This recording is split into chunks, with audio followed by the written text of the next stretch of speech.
A nuestro invitado de hoy, el 4 de marzo de 1976, varios policías armados le dieron una paliza que le dejó prácticamente ciego.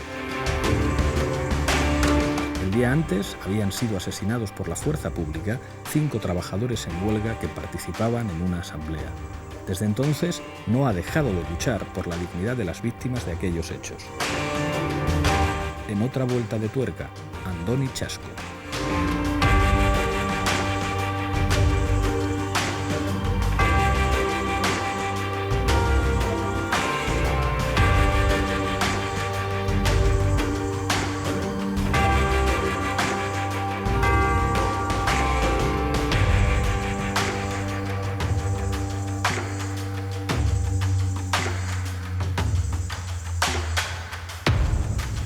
Andoni Chasco, bienvenido a otra vuelta de tuerca. Gracias por esta oportunidad para contar una historia desconocida. Te voy a preguntar primero por tu infancia. Naces en el año 55, te crías en Vitoria, con una situación familiar difícil porque tu madre se queda viuda con 5 hijos. ¿Qué recuerdas de tu infancia y de esos ambientes de Vitoria? Nazco en Santa Cruz de Campezo, un pueblecito de Álava, pero sí que es verdad que subimos a Vitoria a vivir muy joven, con 5 años o así. La infancia, pues bueno, pues como dices, fue un poco dura porque a los 10 años mi padre falleció. Había tenido muy poca relación con él porque trabajaba en una empresa de prospección petrolífera y estaba más fuera que en casa, ¿no? Entonces, al quedarse viuda también mi madre, pues éramos 5 hermanos y yo el mayor, pues bueno, fue un poco duro, ¿no? Pero de mi infancia, pues bueno, como todos los niños, con los 10 años y así, pues los juegos en la calle, vivíamos en las afueras de Vitoria, en las campas, las hogueras, las chabolas, jugar al fútbol un poco y así. Y luego ya más adelante, pues empecé en el colegio de enseñanza general básica y luego a hacer deporte. El deporte me gustaba mucho, pero bueno, íbamos al pueblo a ayudarle a una tía que tenía un bar, le ayudábamos y entonces no hacía deporte de competición porque las competiciones al ser fin de semana pues no podía participar en ellas, pero sí que solía hacer los entrenamientos. Y en una de esas también, pues dentro de esa dureza de la infancia, como dices, pues bueno, tuve en la escuela una pedrada en el ojo izquierdo, el cual pues en aquel momento perdí el ojo, la visión de ese ojo. Posteriormente, y como contaré, pues mira, recuperé algo y es con lo que me defiendo a día de hoy. Y es con lo que te defiendes hoy. En la época de la adolescencia estudias formación profesional y empiezas a politizarte. Y hay un ambiente ya en Vitoria, digamos, de movilizaciones obreras, de acompañamiento de los estudiantes a los trabajadores que se organizan. ¿Qué recuerdas de aquellos ambientes? Hombre, pues en lo que es en la enseñanza general básica prácticamente nada, no había ni inquietudes ni nada, ¿no? Sí que cuando vamos a la formación profesional, que es la que cursé yo, maestría industrial se llamaba entonces, en Jurus Obrero sí que había un ambiente de más de inquietud, ¿no? Y unido a las reivindicaciones que en aquel momento había, tanto políticas como laborales, pues sí que te va creando esa inquietud y vas creando un sentimiento pues, que de algo hay que hacer para cambiar aquella situación, aquel régimen en el que estábamos sumidos, ¿no? Coincidió también una huelga muy importante que hubo en Michelin en 1972, en la cual los estudiantes salíamos a apoyar a los trabajadores. Y luego también allí en Euskal Herria, pues las movilizaciones por temas políticos eran un constante, ¿no? Una constante. Entonces siempre manifestación que había, protesta que querías hacer, represión, corridas con los grises y demás, ¿no? Y ahí nació un poco la inquietud. 3 de marzo de 1976, una asamblea con miles de trabajadores en una iglesia. Tú entonces trabajabas en Cegasa, que era una empresa en la que se fabricaban pilas, y estabais apoyando la huelga de los compañeros. Háblame de ese día, ¿qué pasa ese día? Previamente a ese día ya se habían convocado 2 huelgas generales que no tienen el impacto deseado, ¿no? Y el día 3 de marzo se había preparado mejor y la repercusión es total. Desde primeras horas de la mañana el paro es total, no solamente de las empresas que estaban en lucha, en huelga, sino de todas las demás empresas que solidariamente responden, ¿no? A eso se unen los estudiantes, la gente del campo, las amas de casa, el comercio. Vitoria está totalmente paralizada o prácticamente paralizada, y desde los polígonos industriales se hacen columnas con la idea de confluir todas en el centro y mostrar la protesta que se quería escenificar, ¿no? Ya eran 2 meses largos de huelga, la situación se estaba volviendo insostenible, la gente ya no disponía de medios para subsistir y demás, ¿no? Y ese día sí que se veía en el ambiente una tensión muy grande, ¿no? A la policía también se le veía desde la mañana con unas ganas de reprimir enorme. Ya en las columnas que se hacen hacia el centro, la policía carga en los diferentes polígonos industriales, y según te ibas acercando al centro, pues la represión es mayor, ¿no? Se dan los primeros disparos de arma de fuego real a la mañana, se dan los primeros heridos. Las iglesias que habían sido hasta ese momento respetadas ya son invadidas por las fuerzas de seguridad, instan a salir de las iglesias. A mí, por ejemplo, me tocó refugiarme en la iglesia de los Desamparados, pensando que no iban a entrar, pero la policía, con todo el armamento de guerra, vamos, de guerra, de antidisturbios y demás, entra en la iglesia y nos insta a salir, ¿no? Nosotros dijimos que no íbamos a salir, que la que nos esperaba podía ser gorda, y entonces menos mal que el párroco de la iglesia pues nos sacó por una puerta trasera y nos libramos, ¿no? Pero fue un presagio de lo que podía o iba a pasar luego a la tarde. Hay que decir que las asambleas se hacían en las iglesias porque las empresas habían cerrado y no era posible hacer las asambleas de conjuntas ni las de fábrica en las propias empresas por el cierre patronal que habían decretado, ¿no? Y eran las iglesias cuyos curas de base, los párrocos de esas iglesias, son los que permitían el acceso a las iglesias para hacer las correspondientes asambleas. Ese día, a las 5 de la tarde, estaba convocada una asamblea general para valorar la jornada de huelga y de lucha en la iglesia de San Francisco de Asís, que es donde se realizaban las asambleas de todas las empresas en huelga. La policía estaba al corriente de que se iba a celebrar esa asamblea. Lo que pasa es que premeditadamente se apostó en los alrededores, dejó que se llenaría la iglesia, y cuando estaba llena la rodeó, la sitió. Había muchísima gente también en los alrededores, tanto o más gente que dentro de la iglesia. Se calcula unas 4 o 5 mil dentro y más de entre 8 o 10 mil fuera, ¿no? Entonces, cuando la policía la sitía, rodea la iglesia, insta a salir de ella, ¿no? La gente incluso llegan a parlamentar con el párroco de la iglesia. El párroco de la iglesia les dice que no hay ninguna urgente necesidad, que estaban protegidas por el concordato, y si no hay una urgente necesidad no tenían por qué intervenir en templos, en lugares sagrados, la policía. La policía hace oídos sordos y lo que hace es gasear la iglesia, la llena de gases de lacrimógenos y gases de humo, y ante esa situación, la asfixia que se estaba creando dentro, pues la gente de fuera se da cuenta de la situación y lo que hace es insultar, increpar a la policía, incluso se les lanza objetos, piedras, palos, lo que pillaron por la calle, al objeto de dejar la salida franca para los que estaban dentro y podrían evitar aquel infierno, ¿no? En ese momento la policía lo que hace es empezar a disparar indiscriminadamente, tanto a los que salían como a los que estaban fuera, y el resultado lo sabemos, ¿no? 5 compañeros asesinados, 3 caen prácticamente en el momento, otros 2 lo fueron a causa de las heridas días después, y luego hay un centenar muy largo de heridos, muchos, la mitad de ellos de bala.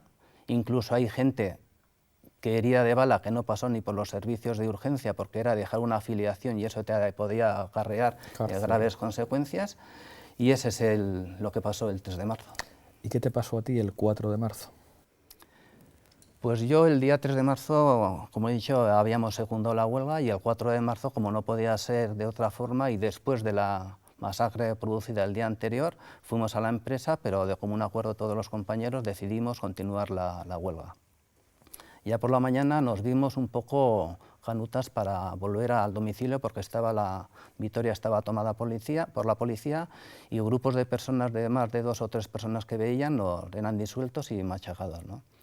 A la tarde la situación parece que estaba más en calma y fuimos 4 compañeros a ver cómo se había quedado el lugar de la masacre, ¿no?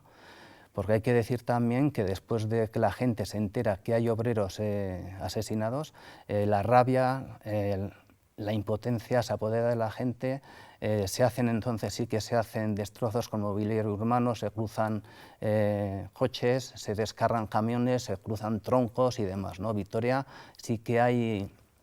Esa rabia se desarrolla y se queda reflejada en toda la ciudad. Pues estábamos viendo cómo se había quedado toda la zona de la masacre y vimos cómo se acercaba por la parte delantera un autobús con 2 jeeps de policía. Nosotros dijimos, no hay ningún tipo de incidente, está todo en calma, pues bueno, pasarán de largo y demás, ¿no? Pero vimos que se bajaban, entonces dijimos, no, no, estos tienen intención de venir a por nosotros, lo que hicimos, darnos la vuelta, empezar a correr hacia atrás, pero vimos que habían otros 3 o 4 jeeps, nos habían rodeado y nos cogieron entre 2, ¿no?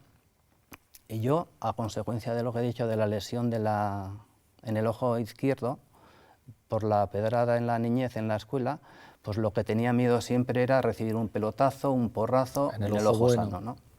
Entonces lo que hice fue correr y tirarme contra una pared y taparme instintivamente, me tapé la cabeza para que los golpes no me afectaran a los órganos de la cara, ¿no? Sobre todo a los ojos. La policía empezó a golpearme, no paraba de golpearme y yo en un momento ya les dije, mira, no he hecho nada, llevarme detenido, haced lo que queráis, pero me vais a dar en los ojos y ya tengo uno bastante estropeado como para que sigáis golpeándome, ¿no? Eso parece que les encendió más, me cogieron de los brazos para que no me podría cubrir y todos los golpes ya vinieron a la cara y uno entró directamente en el ojo sano. Yo no les dije cuál era, pero acertaron al ojo sano, ¿no? Me dejaron en blanco, les dije no veo nada, no veo nada, dolor es verdad que no tenía, yo creo que del golpe tan fuerte que me habían dado me habían dejado medio anestesiado y entonces ellos, no quedándose contentos con esa situación, me pusieron entre las manos, yo intuí que eran unos alambres y me dijeron tira cabrón, hijo de puta, comunista, tira, tira. Y yo intuí que estaba retirando de una barricada un poste de teléfono o un poste de la luz o algo parecido, ¿no? Cuando lo dejé donde ellos me dijeron, me dejaron allí, se marcharon y bajaron unos vecinos de un piso. Me dijeron, ¿qué te pasa? Le digo, yo no sé, no tengo dolor, pero no veo nada. No sé si tengo sangre, si son lágrimas. Yo notaba una humedad, pero no sabía si era sangre, si era humedad de las lágrimas o qué. Dice, no se te ve nada, pero vamos, me subieron a casa, me pusieron hielo o agua fría, no sé lo que era, pero no recuperaba. Y como pudieron, en un coche me llevaron al hospital, como pudieron también, porque la calle estaba totalmente de barricadas y así, y allí empezó un poco el peregrinar por distintos centros hospitalarios, ¿no? En Vitoria estuve un mes ingresado, luego estuve en Madrid, estuve aquí en Madrid, fui luego a Barcelona, estuve con Barraquer, decían que hacía milagros, pero en mi caso me dijeron que era algo irreversible y luego ya empezaron una serie de operaciones, cataratas traumáticas que se me habían formado, glaucomas y demás, ¿no? Al final, pues bueno, el ojo iba degenerando, estaba destrozado interiormente y al final lo que optaron fue por la evisceración ya en Vitoria, porque lo poco que estaba recuperando del ojo izquierdo, la naturaleza sabia y los pocos resquicios que tenía sanos, me estaba acostumbrando a ver bultos, claridad y demás, ¿no? Entonces, lo poco que veía me perjudicaba la fotofobia que se me había creado a causa de las lesiones en el derecho y dijeron, lo mejor es extirpar el ojo, me pusieron una prótesis interna para mejor movilidad del ojo, una prótesis estética externa y aun y todo, al cabo de los años tuve una infección, me expulsó la bola interior y bueno, a día de hoy pues bueno, ando con la prótesis estética. La visión residual se me ha quedado un 2% difícil, yo miro de frente a la gente, a ti no te veo, tengo que hacer unos barridos para hacerme idea de lo que estoy viendo. Incluso me cuesta mucho, a no ser que sea una persona muy reconocible, de mucha cercanía, pues la veo ahora y a los 2 minutos no sé, ya no la veo, ¿no? Es un 2% calculo difícil. Nadie ha pagado jamás por lo que te hicieron. No, ni han reconocido la masacre, ni han sido juzgados los responsables. Es más, todas las intentonas que hemos hecho para que se juzgue aquella masacre han sido en vano. Incluso la justicia yo creo que se ha burlado de nosotros, ¿no? En un primer momento se abren unos sumarios derivados de los informes médicos que están obligados a trasladar a los juzgados cuando hay lesiones por arma de fuego o agresiones y demás, y esos informes en el juzgado de Vitoria derivó en unas diligencias previas que acabaron en 2 sumarios. Uno recogía los 3 primeros asesinados y el otro recogía a 68 personas, de las que habíamos sido ingresadas, estaban incluidas los otros 2 que morirían días más tarde, ¿no? Pues esos sumarios fueron de juzgado en juzgado, pasó incluso por el Tribunal de Orden Público. Al final el Tribunal Supremo dictaminó que debía ser juzgado por la jurisdicción militar, porque habían sido fuerzas de seguridad del Estado las implicadas, y aquellos sumarios fueron sobreseídos, aun reconociendo, como se reconocía en el sobreseimiento, que había habido delitos por homicidio, decían que no había indicios para acusar a persona o personas determinadas de los disparos.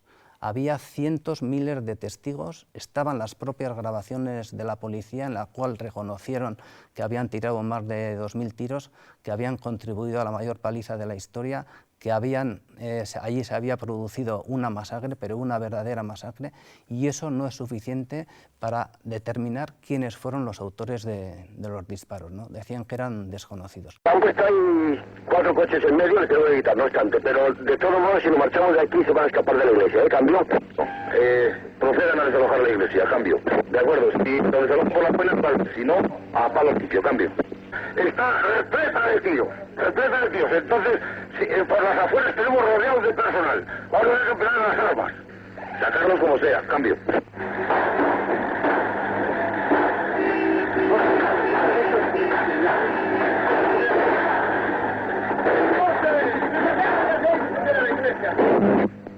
A ver ese fuego que ha sido al aire, cambio. Dijo que había heridos, estaba preguntando si había heridos, cambio. De momento de los nuestros no hay ninguno, cambio. Bueno, está bien, está bien.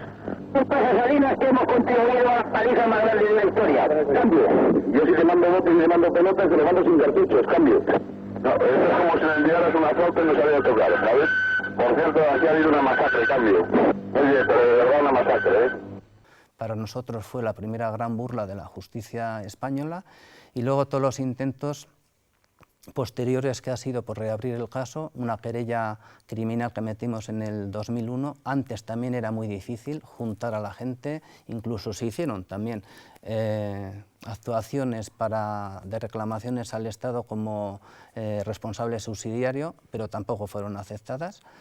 Entonces, por la querella que se presentó en el 2001, ya con el nuevo Código Penal, aplicaron la prescripción y nos decían que en todo caso la competencia correspondía en la jurisdicción militar, que ya no estaba ejerciendo. O sea que fueron todo pegas, todo excusas para no enjuiciar el caso, ¿no? Y a día de hoy pues estamos en esa, ¿no? Nosotros no nos resignamos a que los responsables no paguen por lo que sucedió en Gasteiz. Y hay otras vías abiertas. Acudimos a Argentina cuando se abrió en el 2010.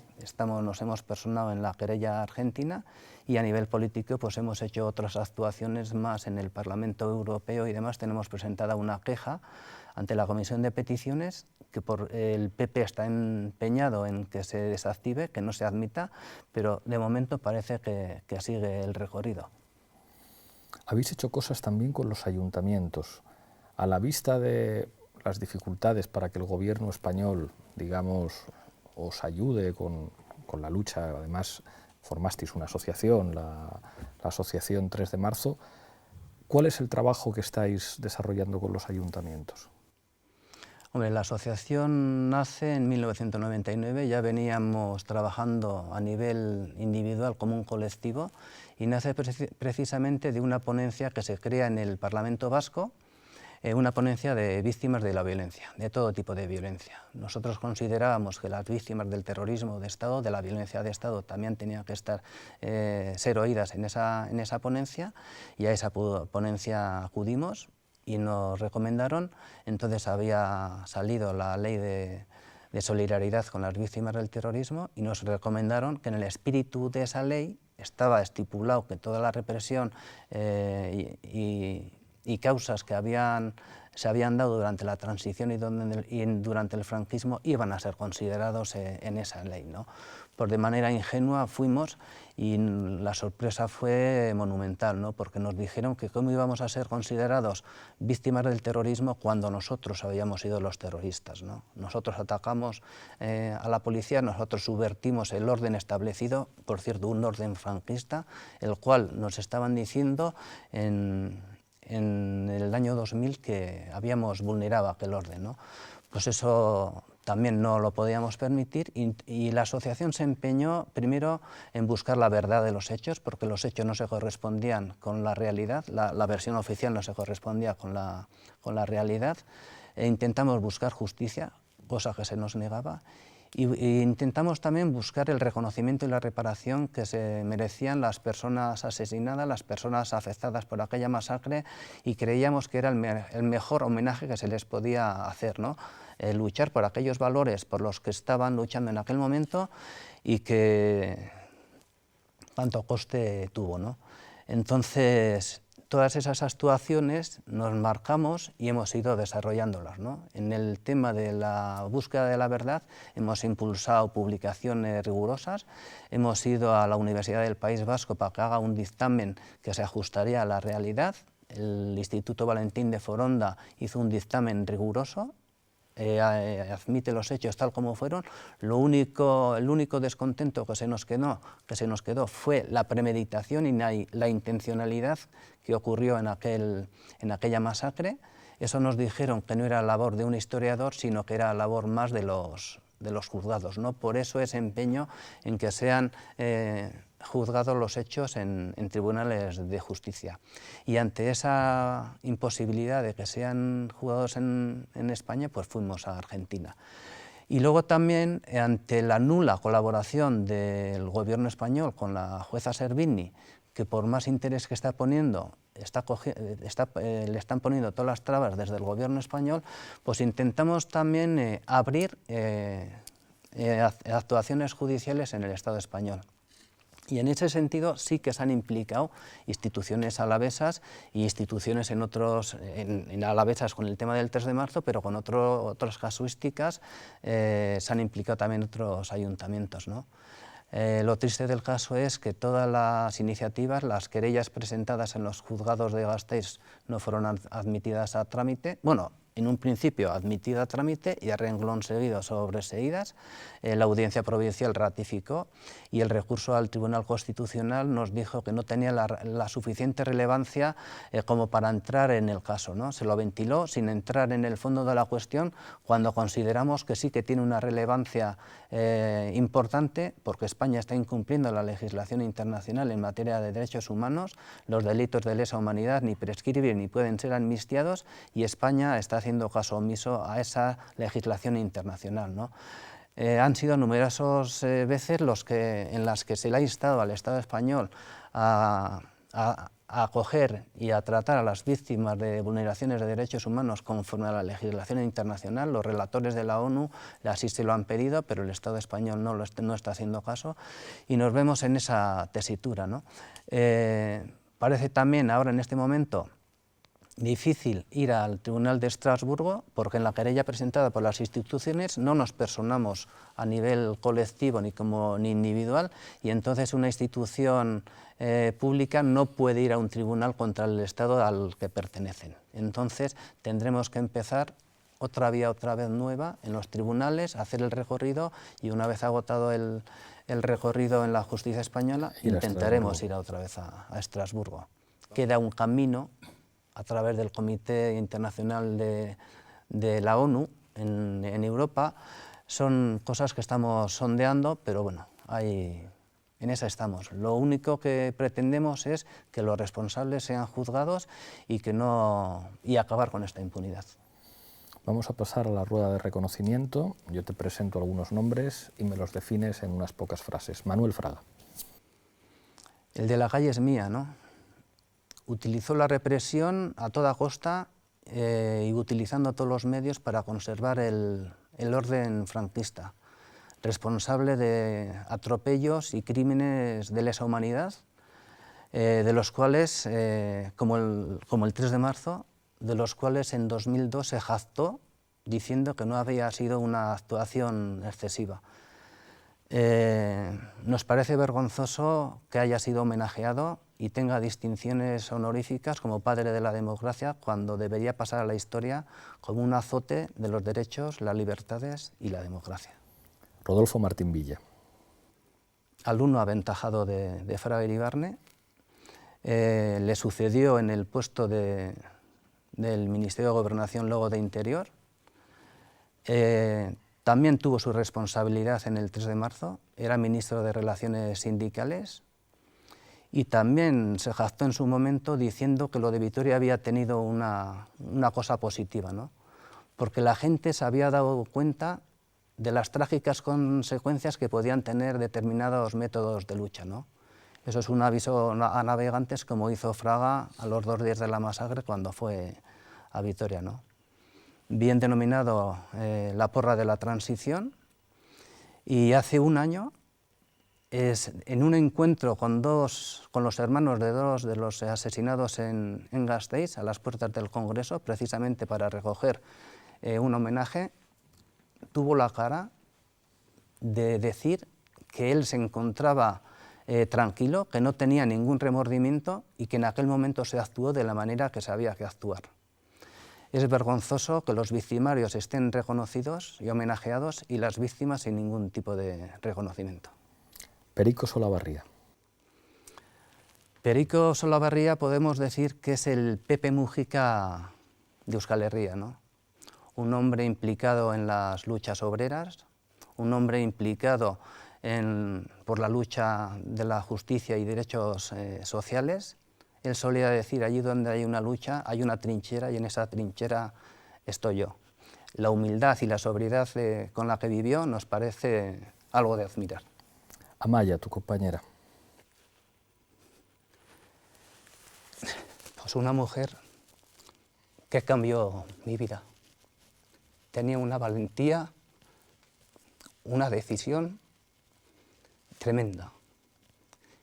A pesar de su ceguera, no había barreras para ella, era lanzada, me animaba a hacer cosas imposibles, quiso ser madre, cosa que yo veía muy difícil por mi situación, nuestra situación de los dos. Hemos tenido 2 hijos maravillosos y los hemos criado con normalidad. Eskerrik asko, Amaya, por todo lo que me has ayudado. Nos queda solamente el cuestionario. Un referente político para ti. Referente de político, lo he mencionado, puede ser Pepe Mújica.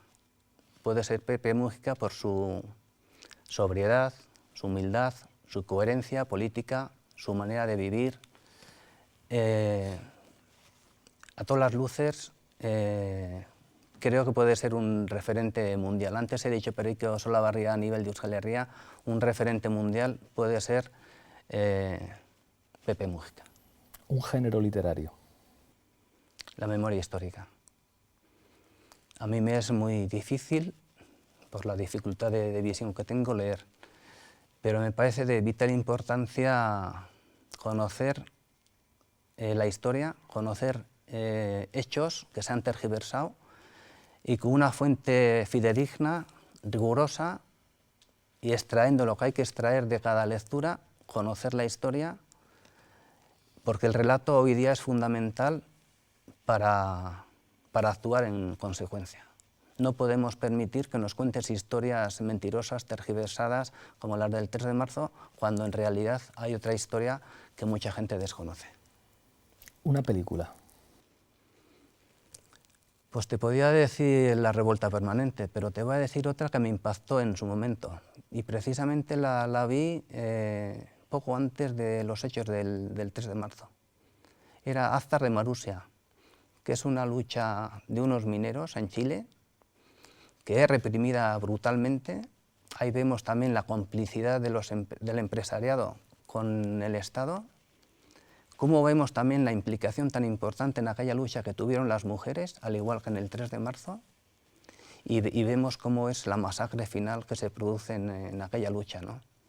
Muchas analogías con las del 3 de marzo, y a mí y a mucha gente de mi generación nos impactó en aquel momento. Y por último, una canción. Ahí sí que voy a decir Campanadas Amor. Me gustan los cantautores, me gustan las canciones con mensaje. Esta canción es un requiem maravilloso, transmite emoción, transmite rabia, es un grito que clama por la justicia y contra la impunidad. Y Lluís Llach la canta de una manera soberbia, pero sobre todo no pude verlo en directo en el concierto que dieron en Gasteiz en 2006, pero he visto las imágenes y esa rabia que transmite cuando la está cantando, se le hincha la vena y ese grito de asesinos es emocionante. Terminaremos esta entrevista con esa canción. Solo darte las gracias por venir aquí, pedirte que cojas la taza de la tuerca y que brindes por lo que quieras. Pues vamos a brindar contra la impunidad, por una justicia con mayúsculas y para que todas las vulneraciones de derechos humanos sean reconocidas y tratadas por igual. Eskerrik asko, Andoni. Eskerrik asko zuei.